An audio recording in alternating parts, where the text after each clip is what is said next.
All right, everyone, welcome to the latest episode of the DADEFUYE Gaming Podcast. It's your host once again, DA, and of course we have Kachi here. And today we're going to be talking about Warframe, some major changes, or let's say upcoming changes in terms of mainline. And there's a lot of good stuff, a lot of bad stuff, things that the community is raving about, and we're going to be discussing that today.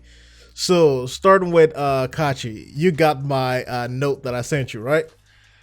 Yeah, I got it, man. I got it right here. So, when you saw that developer stream, what was the first thing that came through your mind, man?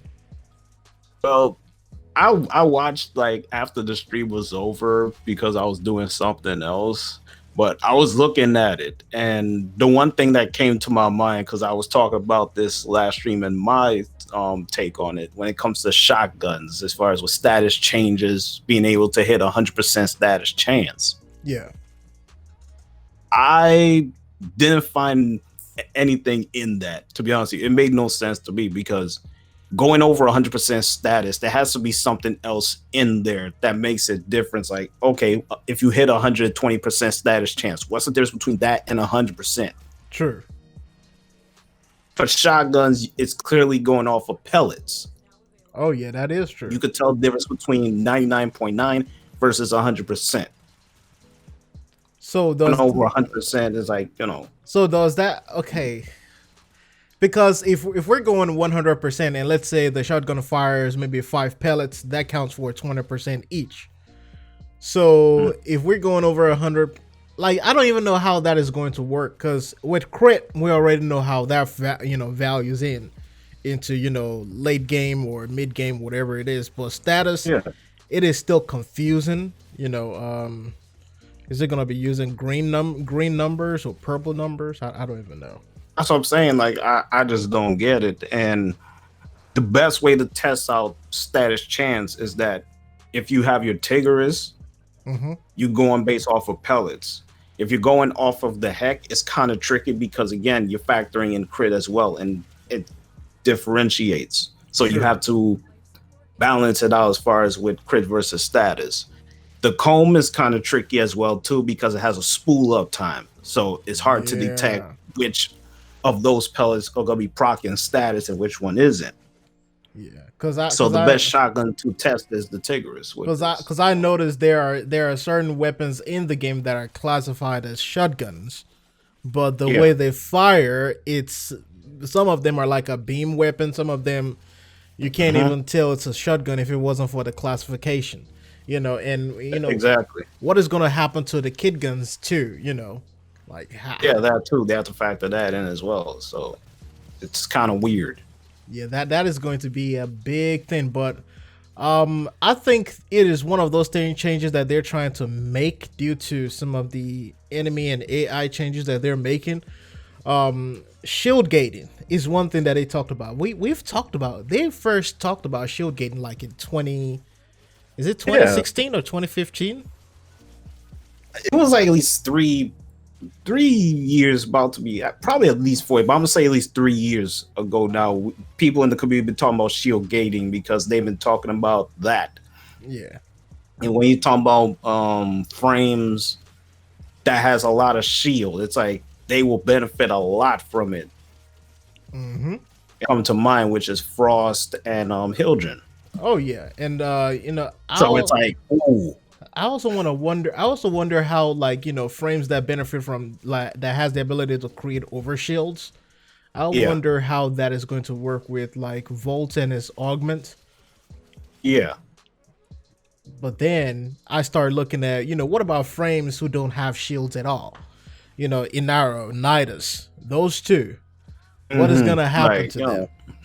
It's gonna be weird as far as with them frames, because in order for them to put shields on, you're gonna have to put like a mod on them for them to even have shield, but that's not even gonna work either.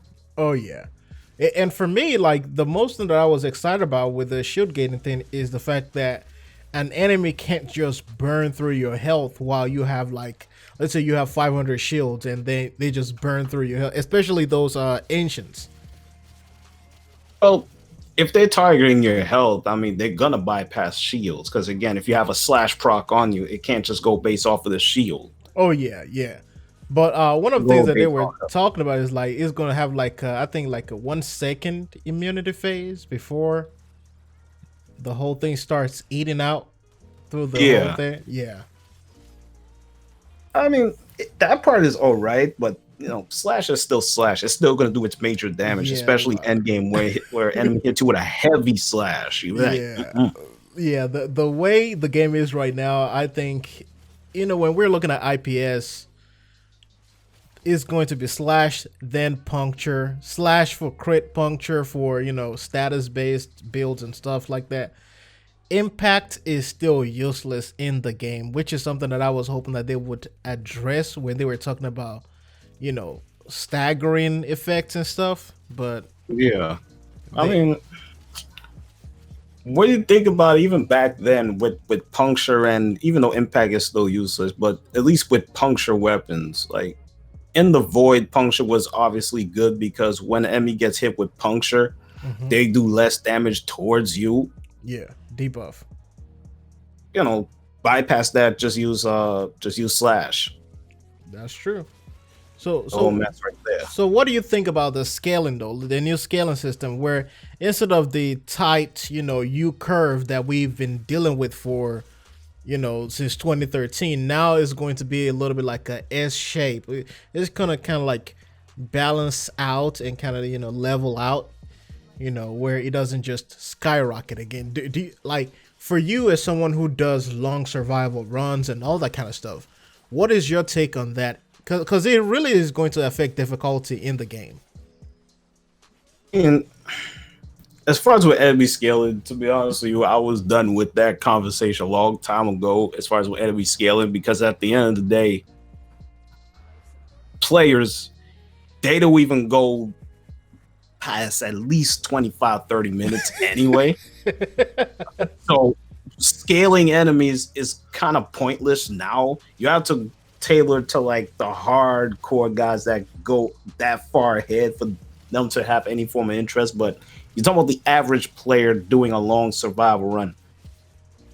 By at least 25 minutes in, what the enemies are like at least in their mid 30s going on 40s. Your weapons is still too strong. You're gonna kill them anyway. Exactly. And people consider that end game. I'm like, that's not end game, bro. And with this new You system, go far, yeah. You go far in a survival. Like I be telling people years ago, like try and go at least 10 hours in a survival and tell me what level enemies you see, and see if your weapons gonna be doing any form of damage. oh man, Because again, status is king in this game. I don't care how much crit you have on your weapons. Yep. Status is king. Yes, because the thing is, crit is only for early to mid game. Once you start hitting that end game, status is all you need to build for. Because exactly, that's it. All crit is going to do is just tickle those enemies. Even though you're going to see those red numbers, it's really not going to mean anything. Exactly. So yeah, because right now, like with this upcoming mainline change to enemy scaling, to me it seems like you're going to hit 3 hours and maybe that's when you will start seeing level 100 enemies. Still, like I said, even then it's like people don't even want to go that far ahead. Yeah, nobody Best has case time for scenario, that. even if you have a good squad, they want to go at least 50 minutes or like at least an hour, because around that time they already got what they need. Yeah, and the rewards And then after don't that, scale they'll anyway. just bounce. Yeah. The only thing I like with survival now is that if a person wants to leave, they'll leave. You're not going to be dragged with them. You'll stay in there. True. They did that. That's the only thing in survival I like. That But aside from independent that, extraction. Yep. that's the only thing I like with survival now. But as far as with enemies scaling it, it's pointless. Yeah, I think it might help some of the people who are doing ESO, and I don't know, maybe it might help them out. One thing though that I like, speaking of power creep and all those things, the nerfs. They nerfed the arcanes. Like some people say they're still gonna be powerful. It's kind of like a double-edged situation with what they did with them. One, you can no longer double stack the arcanes now. So you can't have two, Arcane Guardians on your Warframe where both of them will proc, or two Arcane Trickeries.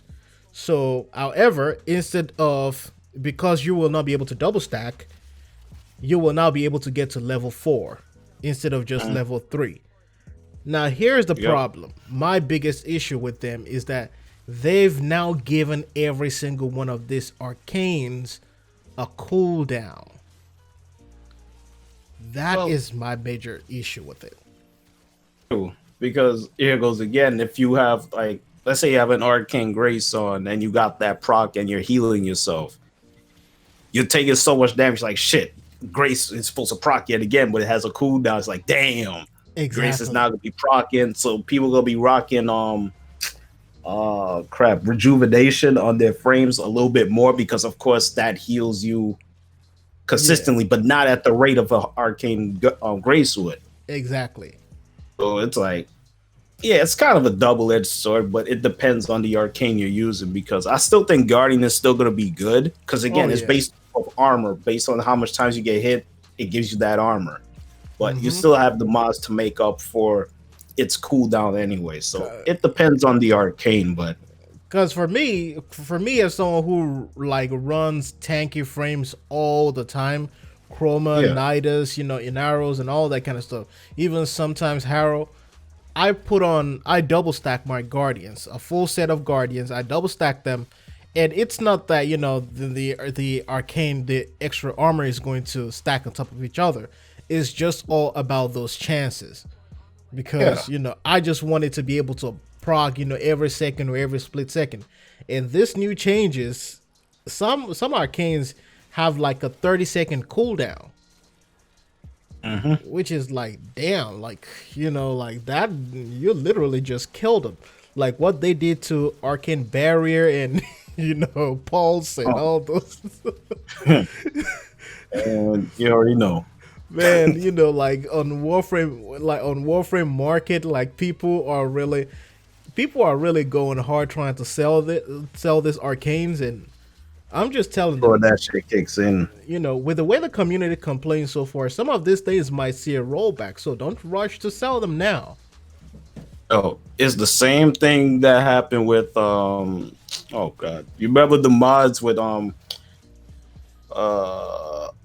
Argon Scope? Oh my god, all those mods from the Acolytes, and it was like, oh shit, they're nerfing these weapons, the mods, and people were trying to sell them because of the whole sliding thing with maiming strike and whatnot. Oh my god, when they stopped when they made it so that it will have to be a line of sight and you can't kill enemies behind the walls. I still kept my maiming strike. I told people don't sell it. And then once that wave came in and people sold their maiming strike and they realized, oh shit, I could still slide kill these guys with my maiming strike. People were trying to get their shit back. I'm like, see? Exactly. And what was so funny was that I didn't even know that the wall hack situation was a possibility until that, patch note came in and people started talking about it. And I was like, oh, that was possible?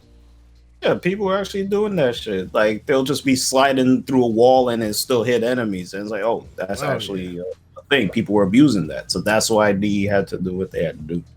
And then, oh my God. It's just, I think this latest stream was like one of the most important. Now, I don't know if it is a PR move or if it is just them being sincere. However, I did see so many changes that could in one way or the other affect the veterans in the game. Like the changes will help a lot of new players, granted. But as far as vets is concerned, because for example, they're nerfing shotguns on their status. That's the only one that's gonna be on people's mind as far as with the shotguns. You because know what I'm saying? Yeah, over 100% on shotguns as far as with status. Like I said, unless there's like a major difference that is clear from 100% from either 120, 40, whatever. I literally don't see the sense of going over 100%. Bro, because my Tigris Prime can already shred a level 135, 150. Like, so it's one of those things where it's like, so what exactly is it going to do? Now they did make some tweaks to it to kind of differentiate between certain shotguns, and I think one of the ones that really kind of made me mad because I usually run Vacor Heck because of that Syndicate proc for the armor buffs and all that stuff. Yeah. I run it with a sniper and then I run it with my Chroma. And one thing that I was really excited about, but also not excited about, was that they removed self damage.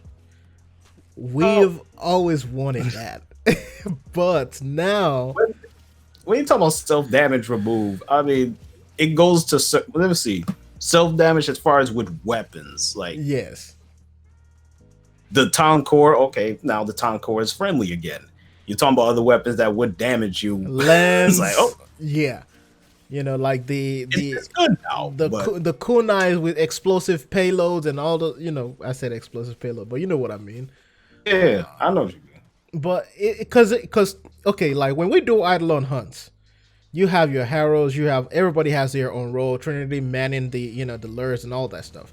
You have your Chroma, you turn on your Vex armor and you just self Yeah, you damage self damage real yourself. Yeah, quick. that tends to be what I do with the You know, like with the kastanas cause it's kind of like or the haiku. Yeah, pretty it's much. kind of like Chroma got a indirect nerf. That's what with- some people call it. Yeah. I'm like, man, No, see, Chrome will still get damaged by the Eidolon itself, and he'll be good to go. yeah, I understand that, but here's also the thing too, though. Chroma already got a nerf to begin with. Remember when they nerfed them like a year or two ago when they said the calculations were off, and they fixed it? They said it was literally initially doing like 3-4 times the damage. So they said they fixed it. Okay. So we were like, okay, that is a nerf. Now they fixed it. Now People that they've call it a nerf. I never saw it as a nerf, but go ahead. but yeah, I'll call it a nerf. I'll call it what it is. So they fixed it. So now here's another major issue. Chroma only had one use. If we want to be real with ourselves, it only had one real use. When it comes to, we've always talked about they should rework this frame. Is one really doesn't have a use. Personally, I remember when I used to talk to the developers back in the day.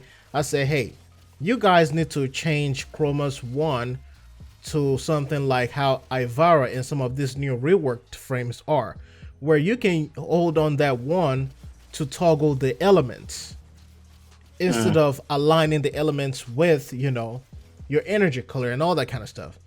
And I just felt like for Chroma, now that you've removed self damage, the frame really doesn't have any main use if we really want to think about it. Like to get that, see, you can't just do that one shot as we used to anymore. You can still, in some circumstances, good rivens and, you know, a good build, but it's gonna be hard to do it.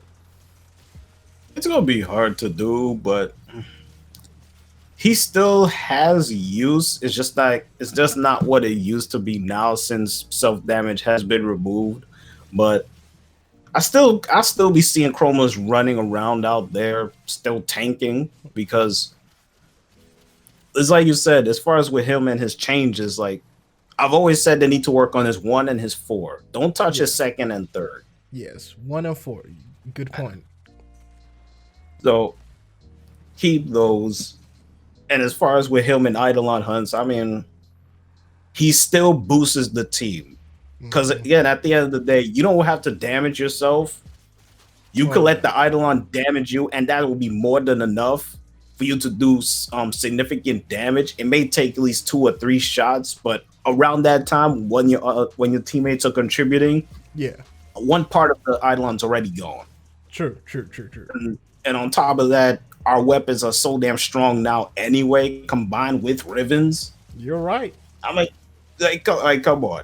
Really? You right. already You're have right. enough damage to do enough to the Eidolon so you can move on to the next phase. I think what is going to happen is it's going to cut into that ability to do 8 runs per night or something like that.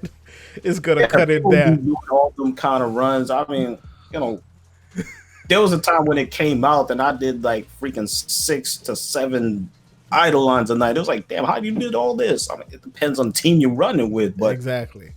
now it's like people just speed run this shit like crazy. But anytime when there's a change like this, there's always somebody that's gonna find a way to get to not only get around it, but be more effective at it. True. Somebody's gonna come out with some build, like, you know. As far as with Chroma to do major damage, I'm like, I know Grindhard squad. I think he mains Chroma, so it's probably going to, you know, try to do a workaround once that update launches. Now, speaking of Eidolon runs, you know, one of the new events that is coming out, or, you know, new game mode and faction, you know, affiliations, you will be able to buy Arcanes. And I remember a few weeks ago, we were talking about the market share and how, you know, certain changes, you know, we were talking about Ravens back then and how certain changes, you know, crippled the prices and all that.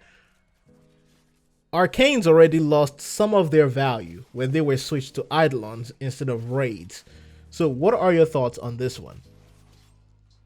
oh, considering how Arcanes are gonna be, well, they're gonna be nerfed and given cooldowns. I mean, it really doesn't matter what Arcane you're gonna end up getting. It's not gonna be the same value as it once was, or whatever's left of it. Sure. So you're gonna get them for like mid range to like the lower end. Oh yeah. That's just what it is. It's gonna start feeling like those days when primes used to be very valuable till they started giving them out on Twitch.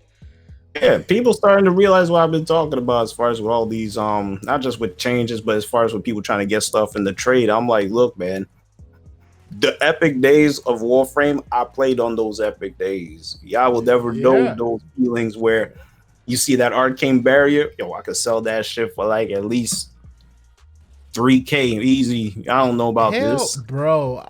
Guardian, Raise, like those Arcanes were the OG. You are right. I remember watching one of your videos back then, and I'm like, man, okay, that is one Arcane that I will never get, because Barrier, Aegis, Energize, those three. Energize, that was the one that people wanted so bad. I'm talking about like, yo, some dude wanted to put like 7K for that Arcane Energize, and that was not enough.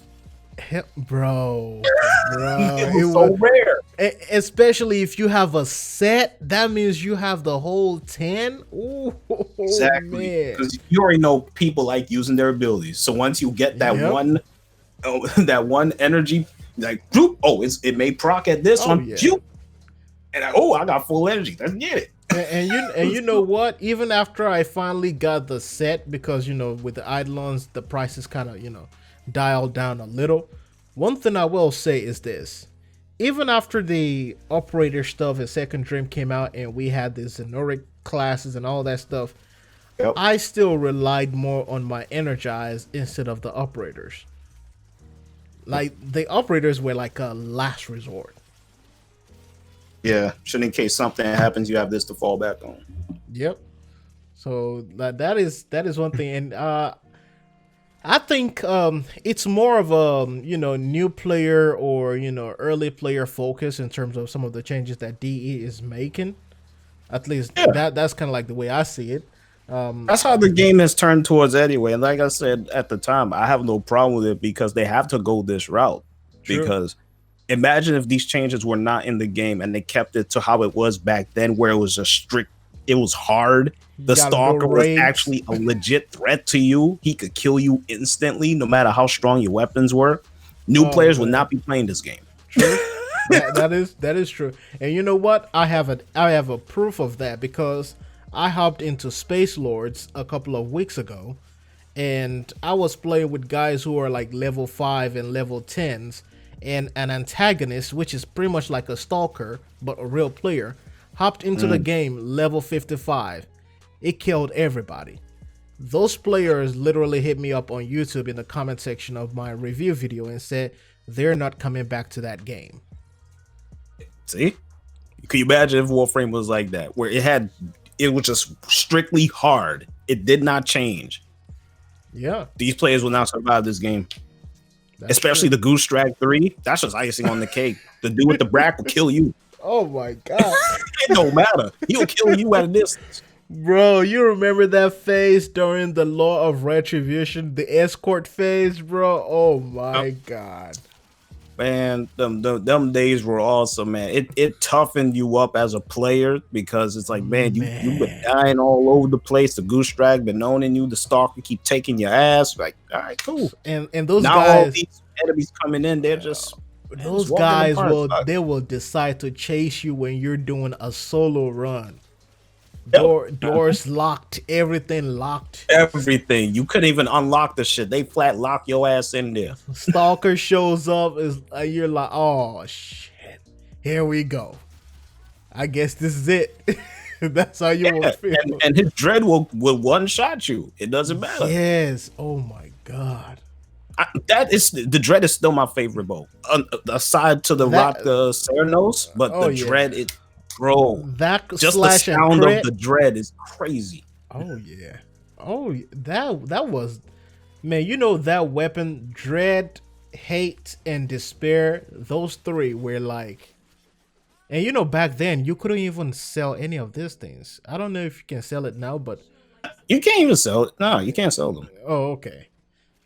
Man, you can't sell them. People were trying to think like, oh, let me see if I can sell this. Nope, you can't sell that. Sell that shit, bro. Man, nice try. That was now speaking of cost and all that stuff. They reduced the cost of building the Railjack. Thank God. Be honest with you, I really don't care. Cause I really don't, bro. People keep asking me about Railjack. As far as did you play it, all I did was build the shit and sit in there collecting dust. I don't care. You know, I haven't built mine, right? I just literally hitchhike with other folks who have built theirs, and that's literally how I did most of my farming in space. Like, I didn't even bother building mine because it just requires so much work, planet to planet. And you know, one of the things that they talked about on the stream is like they realized that more than half of the player base didn't even build it at all. Like, see,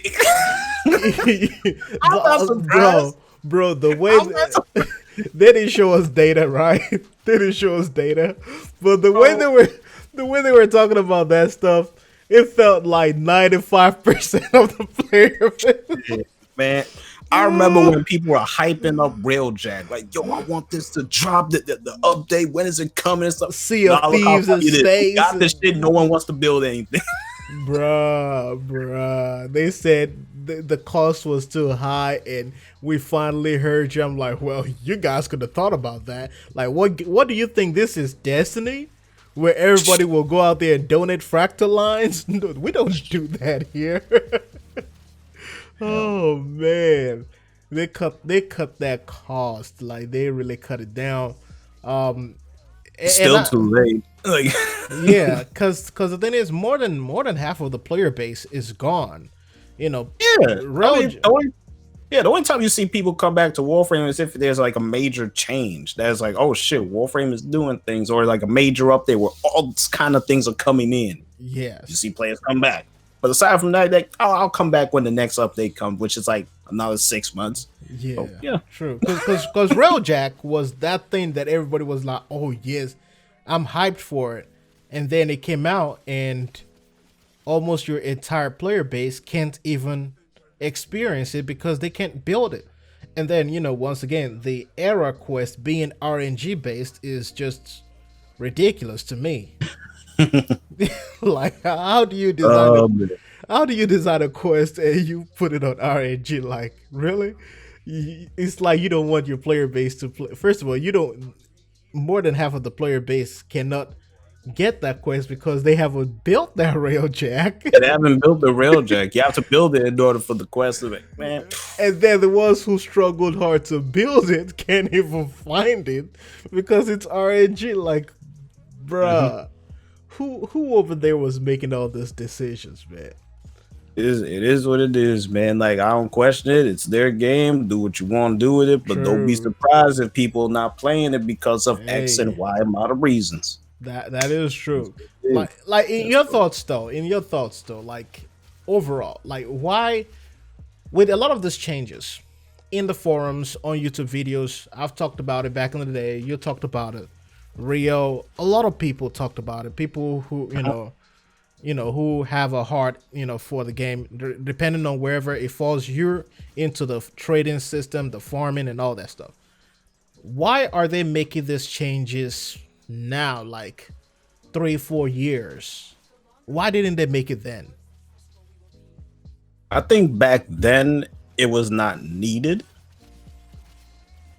It has made strides and has come a long way as it has. And since newer players are coming in, they have to shake things up a bit. They have to. They can't stay in the same spot. They have to make some form of change. That's just how I view it on certain things. And as far as with, like I said, shield gating, we talked about that 3-4 years ago. Now they started to put it in. Fine, cool.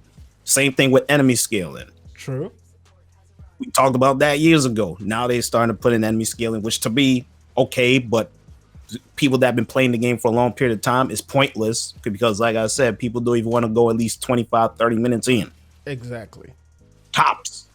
So the only change that I see that is interesting is the shotguns.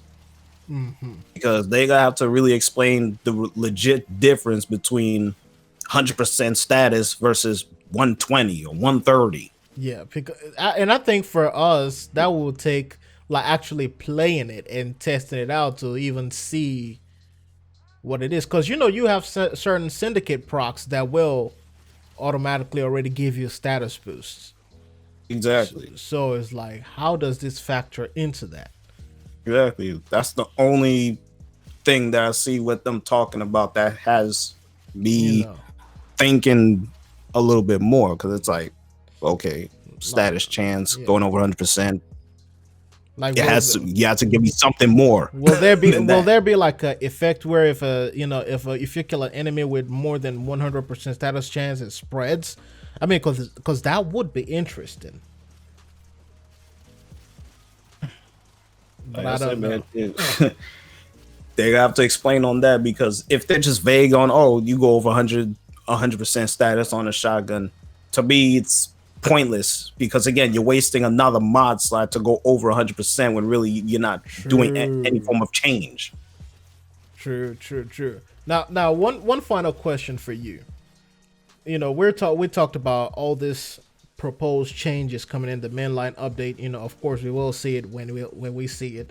A lot of times they've always told us about these things and it doesn't come to like maybe 6 months to a year later, but they've announced it. In your own opinion, since they're visiting things from years ago, what change would you like to see in the game? To be honest with you, I'm gonna have to really sit and think about that. I mean, they have like addressed most of the changes. It's just that it took them a little bit time to get to it, because they like to hold it off and be like, oh, we're doing something else and all that. True. But I mean, as far as with a change in the game, I mean, they've kind of addressed it for the most part. It took them long to get to it, because if you don't push DE to get to these changes, they're not going to change it. They're not going to do it. Yeah, they're not going to do any actions. Because for me, exactly, I think to keep pushing. I think the next thing for me, at least, armor really doesn't matter in the game anymore. I don't know. Because armor scaling. I mean, armor scaling really doesn't matter because we already have a frame that gets rid of that shit anyway. Exactly. Exactly. So that's null. But personally, though, one thing that I've been talking about for years now, I even mentioned it in Discord not too long ago. It's synergies between elemental frames. I need elemental frames to be immune to their own element. Oh yeah. And of course, I need their abilities to be able to have synergies. If you let's say you put Ember and Frost into a room, and Frost, cast Avalanche or something like that, and Amber decided to cast her World on Fire, it should turn into, if they mix, they should get like a blast effect instead of just fire. I felt like that will breathe a whole new life to like team play and teamwork. People who want to proc magnetic. They can get that to work. Get your cold and your electric. I think that is that personally. And of course the elemental affinity. Like I hate it when you're frost and you get frozen in place. Like it just doesn't make sense. Yeah. Yeah, they will have to like go through all the frames and get all of that synergy in. It will take them some time, because people have to understand this too. Not all frames have elements in this game. True. People don't even understand that, Banshee is like, oh, what element does she rock? None. She doesn't have an element. She just gives you a crit boost. Yeah, and that is one frame that a lot of people haven't touched in a minute. Yeah, I mean, because for the most part, people love Banshee as it is. And just by touching one of her abilities, I mean, even her first ability, I wouldn't mind them changing that, even though it's crowd control. But True. Just don't touch sonar or resonance. No, that's actually the same thing. But don't touch her second or her third. Yeah, every one of those frames just need a rework, because some of those abilities, like stunning enemies, really doesn't make like it's useless in this current state of the game. Yeah, because you already know what to do as far as how to deal with them enemies. So it's like you don't really need to, but exactly, it's there to use. And her 4 might need a little bit of a tweak too. I mean, Banshee's 4 is no issue. I mean, it's still also when it comes to interception. Yeah, I guess. It's still good. You just lock down the room, but it still bothers me that people still don't know how to build for that soundquake. I'm like, range. You don't need damage. You just need range and efficiency to lock the room. You're not gonna kill anything with it, to be honest. No, it's not meant to kill. That's the whole point of the ability. Yep, throwing a whole bunch of range on it. Yeah, put range on that. Duration, and your efficiency builds. Just have efficiency and range. Yep. That's technically what it's going off of, and you just lock down the place. That's true. That's practically it. Especially if you have Arcane energized. Hey, if an enemy dies around you based off of somebody else, you get that proc. There you go. Your energy is filled up, and you still stay in there. Exactly. Well, yeah, I really can't wait to see this changes and how it's implemented. Most especially, like you were saying, the status one. I think that is the one that I'm really curious about, to see how are they going to, really like what is 150% or 200% status going to look like, and does that also mean that every weapon with a status chance will stop getting 10% status? Are they gonna boost it all up to 20 now? Yeah, so that they'll have the possibility of going over at least 100. I mean, yeah. So, yeah. But yeah, that is I think that is something that we're going to have to talk about later. Once we see it happen, we'll probably be on YouTube like, yep, we, it's maybe it's not what we expected, but I guess I guess we'll give it a pass, for the new players out there who will enjoy it.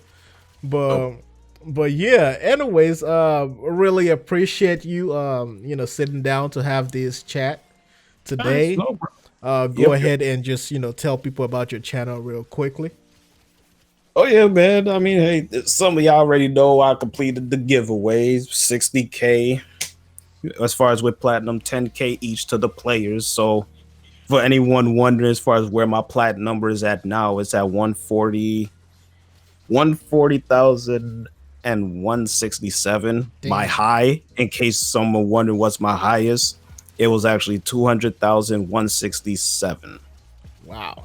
That's a lot. So That is a yeah, whole gave away lot. 60K, so I'm good now. That is a whole lot. All right, you guys hear it. That is KINGKACCHI, and I will have a link to his channel in the description and also in the comment section. Once again, huge thanks to you. Huge shout out to every single person watching out there. It's DA signing out. Thank you guys for watching, and I'll see you all in the next one. Peace. Peace.